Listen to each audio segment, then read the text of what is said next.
Assalamualaikum warahmatullahi wabarakatuh. Salam sejahtera bagi kita semua. Om Swastiastu, Namo Buddhaya, salam kebajikan, Rahayu. Selamat datang di channel Penerus Pejuang, sebuah channel untuk mengartikulasikan pemikiran dan sikap yang merdeka, yang dilandasi oleh nilai-nilai demokrasi, keadilan, dan keterbukaan yang bertanggung jawab. Teman-teman, kemarin tim pembela hukum dari Rismond, Roy, dan Tifa yang sekarang mereka tinggal Roy dan Tifa membentuk susunan baru. Mereka menambah personil baru. Tim mereka diberi nama Troya. Seperti kita ketahui bahwa nama itu diambil dari mitologi Yunani, di mana pada zaman dahulu di daerah Hisarlik, Turki, itu ada kota bernama Troya, di mana kota tersebut sudah selama 10 tahun dikepung oleh pasukan Yunani, tapi tidak mampu untuk, istilahnya kalau dalam bahasa Jawa, membedah kota tersebut karena ketatnya beteng dan perlawanan dari kota Troya tersebut. Kemudian pasukan Yunani menggunakan siasat. Mereka berpura-pura meninggalkan pengepungan kota Troya, namun dengan membuat sebuah patung kuda raksasa, di mana patung kuda raksasa itu dibikin berunggas sangat besar dan di dalamnya bisa untuk menampung sejumlah pasukan elit dari pasukan Yunani itu. Kemudian patung itu ditinggalkan di daerah pantai, lalu pasukan Yunani yang mengepung kota Troya meninggalkan daerah itu. Tentu saja ini disambut gembira oleh warga kota Troya bahwa mereka menganggap itu sebuah kemenangan karena pasukan Yunani yang selama 10 tahun mengepung kota mereka sudah meninggalkan pengepungannya. Bahkan mereka meninggalkan sebuah patung raksasa yang dikiranya itu sebagai tanda bahwa mereka takluk kepada warga kota Troya. Kemudian patung kuda tersebut dimasukkan ke dalam beteng kota Troya tersebut. Walhasil pada waktu malam keluarlah pasukan Yunani yang berada dalam rongga patung kuda raksasa tersebut. Mereka kemudian membuka kunci gerbang dari kota Troya tersebut, atau membuka gerbang dari beteng kota Troya. Sontak saja pasukan Yunani yang berpura-pura sudah meninggalkan daerah tersebut, ternyata mereka sudah berdatangan dan akhirnya masuk ke kota. Terjadilah penyerbuan besar-besaran. Akhirnya kota Troya menjadi hancur porak-poranda dan takluk karena siasat kuda Troya tersebut. Nah, ini nampaknya juga kita patut waspada, jangan-jangan mereka menggunakan siasat kuda Troya itu dalam perkara tuduhan ijazah palsu kepada mantan Presiden RI ke-7 Insinyur Haji Joko Widodo. Siapa yang dijadikan sebagai kuda Troya? Ya, kalau kita boleh sedikit bermain dengan asumsi, tentunya kuda Troya saat ini adalah sosok Rismond Hasiholahan Sianipar itu sendiri.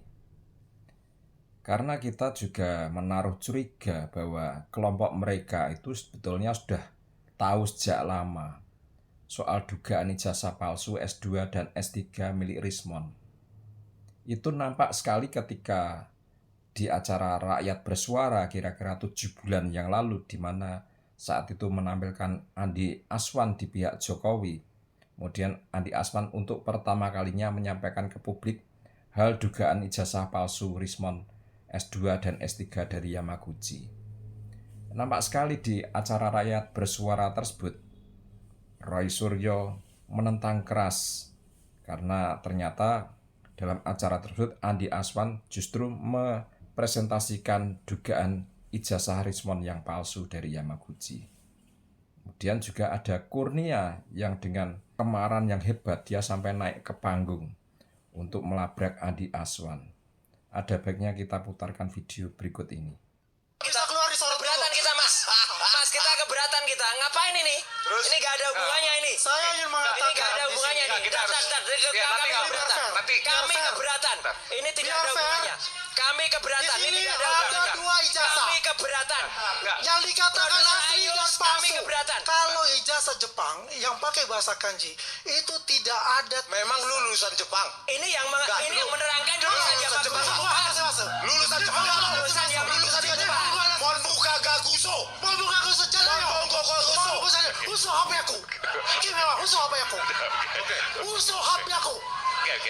Ini yang menerangkan Kurnia. bukan orang Yamaguchi. Naik ke panggung. Jadi ini gak bagus. Usuk HP aku jangan. Gak bagus. Beasiswa membuka gak Gusto! Nihongo wakarana yo. Ontoren, isomono. Isomono desu. Iya. Nggak apa nanti saya percayakan pada saya. Isomono desu. Kita bicara soal ini. Jangan kelewatan Anda. Iya. Kurnia Isomono desu. Nah, ini menabrak Andi Aswan. Sallallahu ala Muhammad. Sallallahu alaihi wasallam. Oke, selamat. Sallallahu ala Muhammad. Sallallahu alaihi wasallam. Oke, terus Mas Aiman. Allahumma sholli. Saya dong, saya balas ya. Ini sok-sok tahu ya. Saya beasiswa Monbuka Guso. I know. Tahu? Wakaru. Ya udah, Monbuka Guso. Wakarimashita. Ya, syaratnya apa itu? Wakarimashita. Lulus doktor dari mana? Syaratnya apa? Saya mau Enggak, saya tanya dulu. Loh, Itu rakyat bersuara sekitar 7 bulan yang lalu ya, di mana pertama kalinya Andi Aswan menyampaikan ke publik hal dugaan ijazah S2 dan S3 Yamaguchi palsu yang dimiliki oleh Rismon. Sebetulnya jauh sebelum itu, sekitar di bulan April, justru pertama kali dugaan ijazah palsu itu disampaikan oleh Yoshua Sinambela dari Kagama. Saat itu Yoshua di akun media sosialnya Facebook, dia sudah mengungkapkan bahwa dia sudah berkorespondensi dengan Yamaguchi University untuk menanyakan hal tentang disertasi dari Rismon dan juga tentang bentuk ijazah Rismon yang mencurigakan. Karena sebelumnya Rismon pernah dalam sebuah tayangan video di channelnya memperlihatkan bentuk ijazah S2 dan S3 dari Yamaguchi yang sangat mencurigakan. Kemudian Yoshua melakukan korespondensi ke Yamaguchi dan didapatkan jawaban bahwa Yamaguchi tidak pernah mengeluarkan ijazah milik Rismon. Itu sudah sekitar bulan April 2025 ya. Kemudian sekitar 7 bulan yang lalu itu diangkat oleh Andi Aswan di sebuah acara televisi swasta, yaitu di acara Rakyat Bersuara. Sebelumnya juga ada sosok YouTuber Taufik Bilhaki atau yang terkenal sebagai Bang Bil ya. Dia di channel YouTube-nya itu sudah banyak menguliti tentang dugaan kepalsuan dari berbagai macam dokumen yang dimiliki oleh Rismon. Jadi dari situ sebetulnya kelompok mereka itu sudah tahu, kita duga mereka sudah tahu bahwa ijazah S2 dan S3 Rismon itu palsu. Lihat aja tadi reaksi dari Kurnia yang sudah luar biasa ya. Tidak main-main, dia sampai naik ke panggung. Demikian pula Roy Suryo yang berusaha untuk memprotes keras agar itu dihentikan oleh Aiman. Terus di berbagai tayangan video saat itu juga Rismon mengatakan bahwa sebetulnya dia mau melaporkan pihak-pihak yang selama ini mencurigai ijazahnya palsu dan disampaikan ke publik.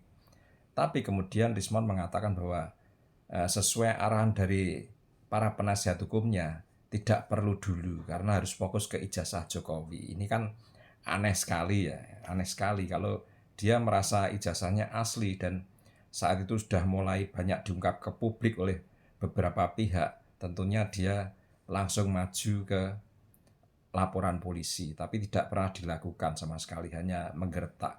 Kita sebenarnya punya curiga bahwa kelompok mereka sebenarnya sudah tahu lama bahwa ijazah S2 dan S3 milik Rismon dari Yamaguchi itu palsu. Nah sekarang memasuki ujung dari perkara ini ya, kita sebut ujung karena berkas-berkas mereka sudah sampai ke kejaksaan dan kemungkinan besar nanti juga akan dilimpahkan ke pengadilan. Mereka sepertinya sudah tidak punya harapan, apalagi di sidang CLS di Pengadilan Negeri Surakarta.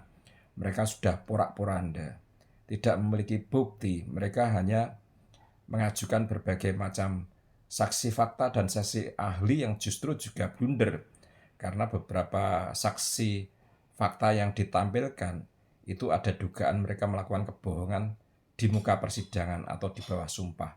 Demikian pula saksi ahlinya pun begitu. Nah, ini nampaknya mereka sudah membuat kalkulasi bahwa apa yang dilakukan mereka sudah tidak tertolong. Satu-satunya mereka ingin memasukkan kuda Troya ke kubu Jokowi. Nah, sosok yang paling pantas tentunya adalah Rismond itu sendiri. Karena dia selaku pihak dari mereka yang istilahnya dari sisi statusnya sudah tidak bisa diharapkan lagi. Dan Rismond itu memang tokoh sentral dari mereka yang paling ganas, paling brutal. Harapan mereka dimasukkan ke kubu Jokowi itu akan mudah dipercaya. Nah, ini kubu Jokowi harus berhati-hati walaupun akhirnya Rismond sudah menerima restoratif justice, jangan sampai dirangkul. Biarlah dia tetap di luar, jangan pernah dimasukkan ke dalam kubu Jokowi. Walaupun dari berbagai media dia menyampaikan nanti akan bersaksi dan akan menganulir penelitiannya sendiri dan juga akan melawan Roy Suryo dan Tiva, kita jangan percaya 100%. Karena masih ada kemungkinan bahwa dia sebetulnya adalah kuda Troya yang dimasukkan ke kubu Jokowi dan akan mengetahui segala sesuatu hal, strategi dan juga apa yang direncanakan dari pihak Jokowi.